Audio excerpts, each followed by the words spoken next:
नमस्कार दोस्तों, TET classes with Sneha में आपका स्वागत है। दोस्तों आज की क्लास में 30 जनवरी 2023 का CDP का पेपर सॉल्व करेंगे। आइए क्लास शुरू करते हैं। क्लास शुरू करने से पहले यदि आप चैनल पर नए हैं तो चैनल को सब्सक्राइब जरूर करिएगा, लाइक और शेयर करना तो बिल्कुल मत भूलिएगा। आइए दोस्तों क्लास शुरू करते हैं। CDP का पहला क्वेश्चन है,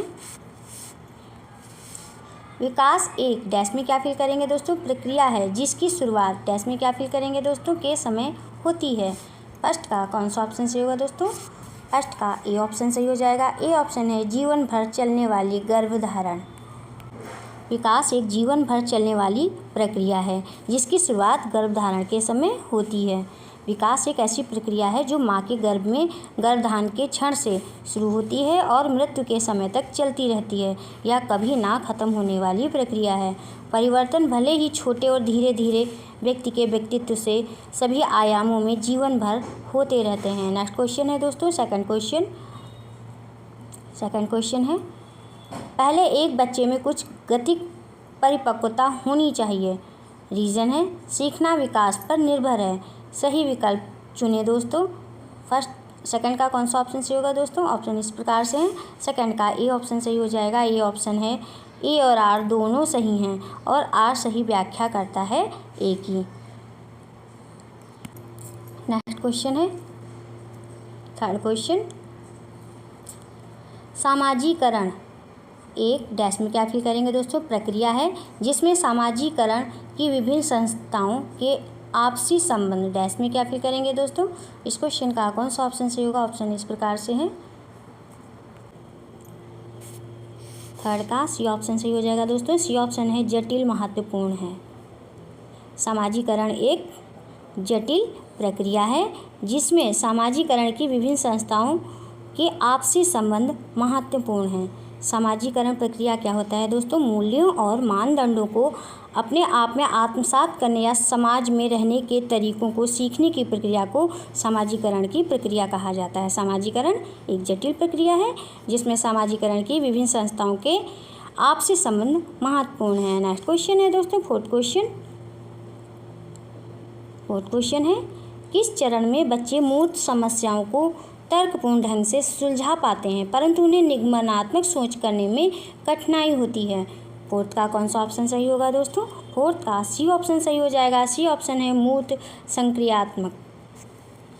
पियाजे के संज्ञानात्मक विकास के सिद्धांत के अनुसार मूर्त संक्रियात्मक अवस्था 7 से 11 वर्ष के बच्चे की होती है। 7 से 11 वर्ष के बच्चे में होती है। इस अवस्था में बच्चा तर्क और मूर्त तर्क कौशल विकसित करना शुरू कर देता है। मूर्त संक्रियात्मक अवस्था में बच्चा मात्रा निर्धारित करने और व्यवस्थित करने में सक्षम होते हैं। इनकी आत्म केंद्रित सोच कम हो जाती है। वे दूसरे व्यक्ति के दृष्टिकोण को समझने में सक्षम होने लगते हैं और इस चरण में बच्चे मूर्त समस्याओं को तर्कपूर्ण ढंग से सुलझा पाते हैं परंतु उन्हें निगमनात्मक सोच करने में थोड़ी कठिनाई होती है। मूर्त संक्रियात्मक अवस्था में बच्चे संबंध परक शब्दों को समझने और उनसे संबंधित होने में सक्षम होते हैं। समय, आकार, स्थान और दूरी जैसे संबंध परक शब्द इस अवस्था में अधिक आसानी से समझे जाते हैं और अवधारणा बनाते हैं। नेक्स्ट क्वेश्चन है दोस्तों, फिफ्थ क्वेश्चन है, जहाँ पियाजे के अनुसार बच्चों में अर्थपूर्ण अधिगम किस प्रक्रिया में होता है?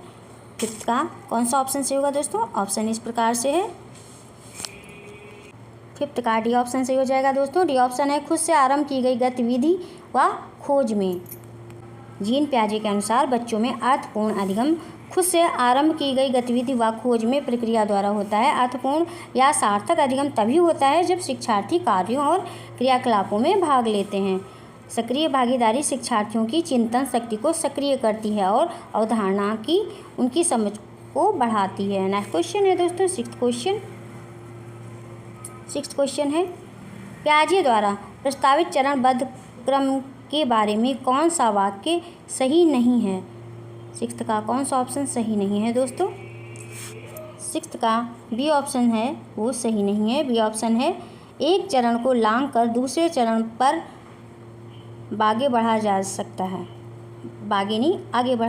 है।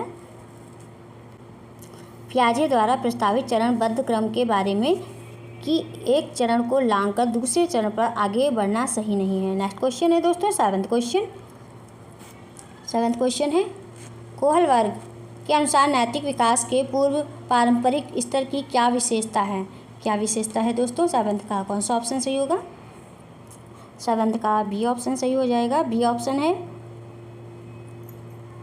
नियमों का पालन या अवज्ञा या बुरे परिणामों से निर्धारित होता है। पूर्व पारंपरिक नैतिक स्तर बालक में 4 से 10 साल की आयु तक होती है। इसमें व्यक्ति किसी विषय वस्तु के बारे में सही या गलत का निर्णय खुद न लेकर के दूसरे के द्वारा बनाए गए मानक के आधार पर करता है। कोहल वर्ग के अनुसार नैतिक विकास के पूर्व पारंपरिक स्तर में नियमों का पालन या अवज्ञा या बुरे परिणामों से निर्धारित होती है। बालक इसमें किसी विषय वस्तु को अच्छा या बुरा उसके भौतिक परिणामों के आधार पर मानता है। बालकों के मन में आज्ञा पालन का भाव दंड पर आधारित होता है। नेक्स्ट क्वेश्चन है दोस्तों 8th क्वेश्चन, लेव वाइगोत्स्की के अनुसार बच्चों की संज्ञानात्मक क्षमता पर आने से अधिक योग्य व्यक्तियों के अंतःक्रिया का क्या प्रभाव पड़ता है? 8th का कौन सा ऑप्शन सही होगा दोस्तों? 8th का सी ऑप्शन सही हो जाएगा। सी ऑप्शन है सुसाधित होती है। लेव वाइगोत्स्की के अनुसार बच्चों की संज्ञानात्मक क्षमता अपने से अधिक योग्य व्यक्तियों के साथ अंतःक्रिया द्वारा सुसाधित होती है। वाइगोत्स्की पियाजे के विचारों का विरोध करते हैं।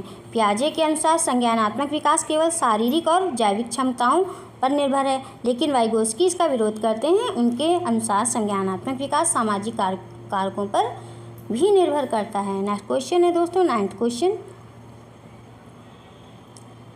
लेव वाइगोत्स्की के अनुसार 9th का कौन सा ऑप्शन सही होगा दोस्तों? 9th का बी ऑप्शन सही हो जाएगा। बी ऑप्शन है सीखने को सामाजिक परिवेश से अलग होकर नहीं देखा जा सकता। नेक्स्ट क्वेश्चन है 10th क्वेश्चन, अंतःवैयक्तिक बुद्धि की क्षमताओं में क्या शामिल है? 10th का कौन सा ऑप्शन सही होगा दोस्तों? ऑप्शन इस प्रकार से हैं। 10th का बी ऑप्शन सही हो जाएगा। बी ऑप्शन है अपनी भावनाओं से अवगत होना और अपनी क्षमताओं को पहचानना। हावर्ड गार्डनर के अनुसार कक्षा के भीतर अंतःवैयक्तिक बौद्धिकता का अनुभव किसी की अपनी जटिल भावनाओं, क्षमताओं और कमजोरियों के ज्ञान को संदर्भित करता है, जो कि अंतःवैयक्तिक बौद्धिकता से संबंधित हैं, जैसे कि स्वयं अर्थात अपनी भावनाओं से अवगत होना और अपनी क्षमताओं को पहचानना या भय और इच्छाओं को समझने की क्षमता और प्रेरणा और भावनाओं सहित स्वयं को समझने की क्षमता। नेक्स्ट क्वेश्चन है दोस्तों 11th क्वेश्चन है, एक शहर को डिजाइन करने वाले एक वास्तुकार और एक जटिल चित्र पर काम करने वाले कलाकार में कौन सी बुद्धि अधिक होने की संभावना है? 11th का कौन सा ऑप्शन सही होगा दोस्तों? ए ऑप्शन सही हो जाएगा। ए ऑप्शन है स्थानिक बुद्धि। नेक्स्ट क्वेश्चन है 12th क्वेश्चन, एक प्रगतिशील कक्ष में पाठ्यचर्या किस प्रकार की होती है? ऑप्शन है 12th का कौन सा ऑप्शन सही होगा दोस्तों? 12th का सी ऑप्शन सही हो जाएगा। सी ऑप्शन है बच्चों की रुचियों व क्षमताओं के अनुरूप संगठित की जाती हैं। एक प्रगतिशील कक्षा प्रगतिशील शिक्षा का एक हिस्सा है जो हर बच्चे की क्षमता में विश्वास करती है या सामग्री और शिक्षा के साथ जुड़कर शिक्षार्थियों के कौशल और समझ को बढ़ाने पर जोर देती है या बच्चों को अपने ज्ञान और प्रतिभा के प्रभावी तरीके से उपयोग करने के लिए आत्मनिर्भरता और उत्पादकों को बनाने के लिए करके सीखने को बढ़ावा देता है। एक प्रगतिशील कक्ष में कुछ निम्न विशेषताएं हो सकती हैं, जैसे कि रटंत ज्ञान के विपरीत सीख दी जाती है। प्रगतिशील शिक्षा कार्य द्वारा सीखने पर आधारित है। इसमें बच्चों द्वारा उनके पाठ्यक्रम और गतिविधियों से जुड़ी हर सीख दी जाती है। पाठ्यचर्या बच्चों की रुचियों व क्षमताओं के अनुरूप संगठित की जाती है। विषयगत इकाइयों पर एकीकृत पाठ्यक्रम तैयार किया जाता है। नेक्स्ट क्वेश्चन है दोस्तों 13 क्वेश्चन, सह शिक्षा कक्ष में एक शिक्षक लड़कों से कहता है, सह पाठ्यक्रम गतिविधियों में गृह विज्ञान को मत लो, तुम लड़की नहीं हो, किसको बढ़ावा मिलेगा? किसको बढ़ावा मिलेगा दोस्तों? 13 का कौन सा ऑप्शन सही होगा? 13 का बी ऑप्शन सही हो जाएगा, जेंडर रूढ़िवादिता को बढ़ावा मिलेगा। नेक्स्ट क्वेश्चन है 14 क्वेश्चन है, एक छात्र की वैचारिक स्पष्टता का आकलन प्रभावी ढंग से किस प्रकार किया जा सकता है? 14 का कौन सा ऑप्शन सही होगा दोस्तों? ऑप्शन इस प्रकार से हैं।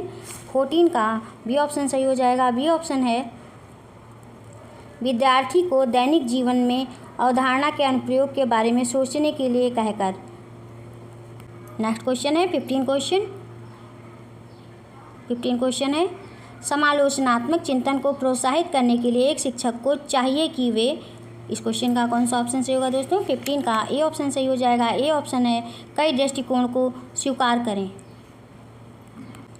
समालोचनात्मक चिंतन को प्रोत्साहित करने के लिए एक शिक्षक को कई दृष्टिकोण को स्वीकार करना चाहिए। अपने छात्रों में महत्वपूर्ण सोच को सक्रिय करने और बढ़ाने के लिए शिक्षकों को कार्यों और गतिविधियों को विकसित करने और ऐसी सोच को प्रोत्साहित करने के लिए अपनी शिक्षण विधियों में सुधार करने की आवश्यकता है। बस दोस्तों, आज की क्लास में इतना ही। दोस्तों, यदि आपको क्लास अच्छी लगी हो तो वीडियो को लाइक और शेयर जरूर करें। मिलते हैं नेक्स्ट क्लास में। Thank you for watching this video.